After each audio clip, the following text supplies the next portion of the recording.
Inilah Injil Yesus Kristus menurut Lukas. Para pemungut cukai dan orang-orang berdosa biasa datang kepada Yesus untuk mendengarkan Dia. Maka bersungut-sungutlah orang-orang Farisi dan ahli-ahli Taurat, katanya, Ia menerima orang-orang berdosa dan makan bersama-sama dengan mereka. Maka Yesus menyampaikan perumpamaan ini kepada mereka. Ada seorang mempunyai 2 anak laki-laki.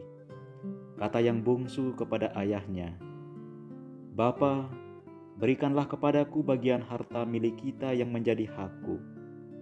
Lalu ayahnya membagi-bagikan harta kekayaan itu di antara mereka. Beberapa hari kemudian anak bungsu itu menjual seluruh bagiannya itu, lalu pergi ke negeri yang jauh. Di sana ia memboroskan harta miliknya itu dengan hidup berfoya-foya. Setelah dihabiskan harta miliknya, timbullah bencana kelaparan di negeri itu dan ia pun mulai melarat. Lalu ia pergi dan bekerja pada seorang majikan di negeri itu. Orang itu menyuruhnya ke ladang untuk menjaga babi. Lalu ia ingin mengisi perutnya dengan ampas yang menjadi makanan babi itu, tetapi tidak seorang pun yang memberikannya kepadanya. Lalu ia menyadari keadaannya, katanya, "Betapa banyak orang upahan Bapakku yang berlimpah-limpah makanannya, tetapi aku di sini mati kelaparan. Aku akan bangkit dan pergi kepada Bapakku dan berkata kepadanya, Bapa, aku telah berdosa terhadap surga dan terhadap Bapa. Aku tidak layak lagi disebut anak Bapa. Jadikanlah aku sebagai salah seorang upahan Bapa." Maka bangkitlah ia dan pergi kepada bapanya. Ketika ia masih jauh, ayahnya telah melihat dia, lalu tergeraklah hatinya oleh belas kasihan. Ayah itu berlari mendapatkan dia, lalu merangkul dan mencium dia. Kata anak itu kepada bapanya, "Bapa, aku telah berdosa terhadap surga dan terhadap Bapa.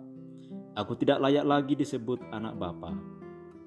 Tetapi ayah itu berkata kepada hamba-hambanya, "Lekaslah bawa kemari jubah yang terbaik, dan pakaikanlah kepadanya.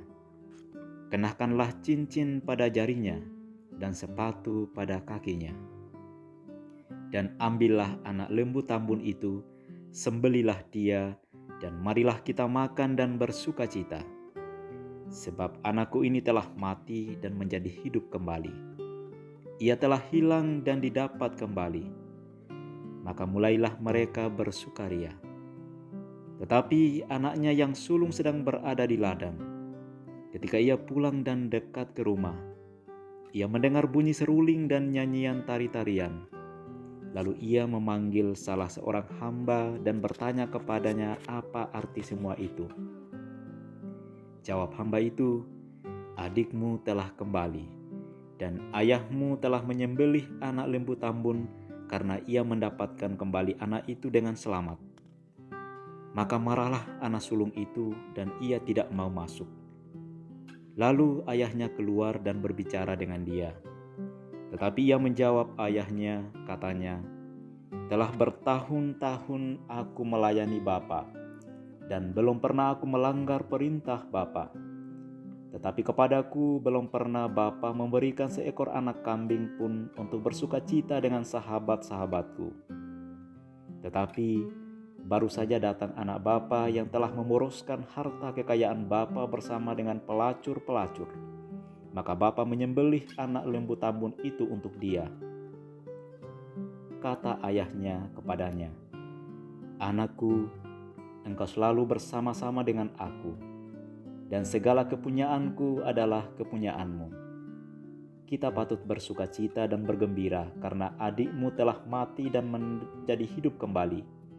Ia telah hilang dan didapat kembali." Demikianlah Injil Tuhan. Bapak, Ibu, saudara-saudariku yang terkasih dalam Kristus. Kisah Injil pada hari ini memberikan kepada kita 3 karakter. Yang pertama, anak bungsu yang memboroskan harta. Yang kedua, anak sulung yang selalu bersama bapaknya. Dan yang ketiga, Bapa yang berbelas kasih yang selalu menanti si bungsu yang hilang di perantauan. Dari ketiga karakter ini, dengan siapa kita mengidentifikasikan atau menyamakan diri kita? Dapatkah saya melihat diri saya sebagai salah satu dari anak dalam kisah ini? Anak bungsu yang hilang atau anak yang sulung? Atau dapatkah saya melihat diri saya sebagai bapa yang penuh kasih?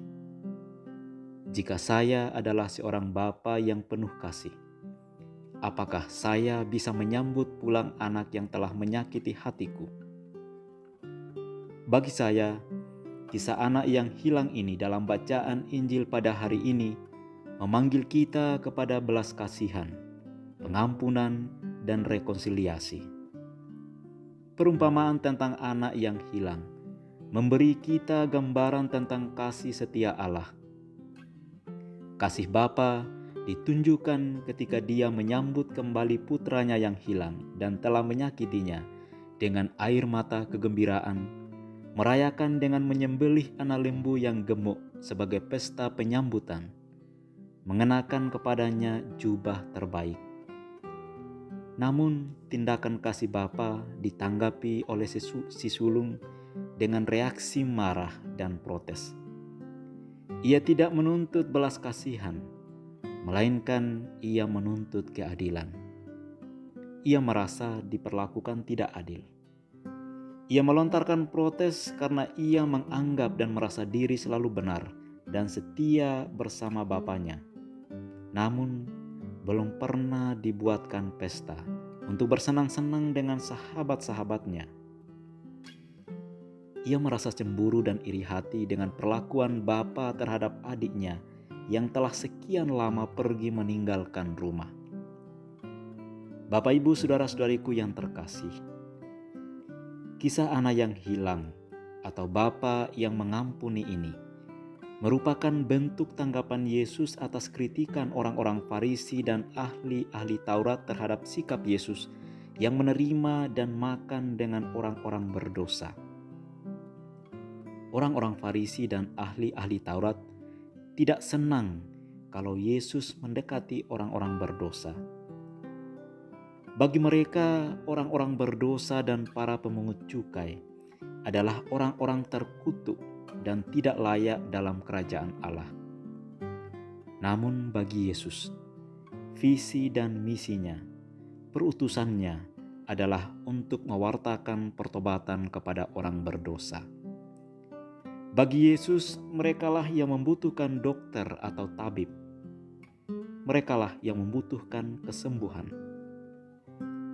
Yesus tidak menjauhi orang-orang berdosa, namun Ia mencari dan menemukan mereka agar mereka dapat disembuhkan atau diselamatkan.